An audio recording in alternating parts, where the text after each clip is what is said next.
Well, after delays due to the government shutdown, a program that helps low-income households pay for their winter heating costs begins today in Pitt County. Chris Cook is live in the studio now after talking to Pitt County Social Services and someone who used that program in the past. Chris? Dave and Courtney, a number of people in Pitt County use the Low-Income Energy Assistance Program, also known as LIEAP. County officials say the program looks a little different this year after the government shutdown.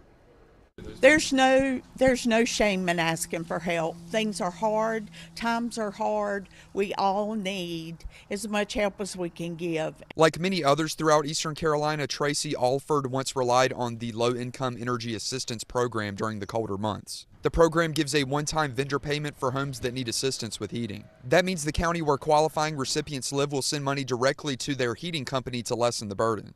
Pitt County Family Support Services Administrator Sonia Scott says it's a great thing for many, especially the elderly. It is very essential for the health of our elderly, our vulnerable population.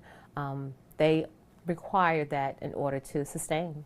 Scott said the program is still facing hardships from the historic government shutdown that ended in mid-November. LIEAP usually begins on December 1st, according to Scott, but was pushed to start Wednesday. She says the funds normally get allocated to the counties by October, but this year Pitt County didn't get a notice until 5 days ago.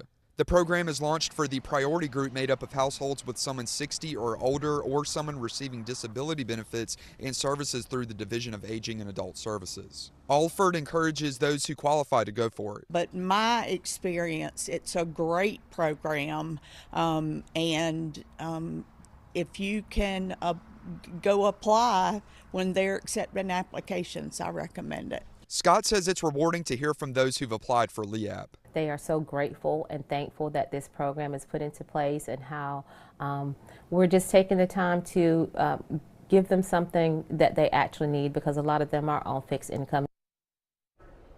And Scott says another lingering impact of the shutdown is that temporary staff members who come in and help with processing applications were not able to be in place by today.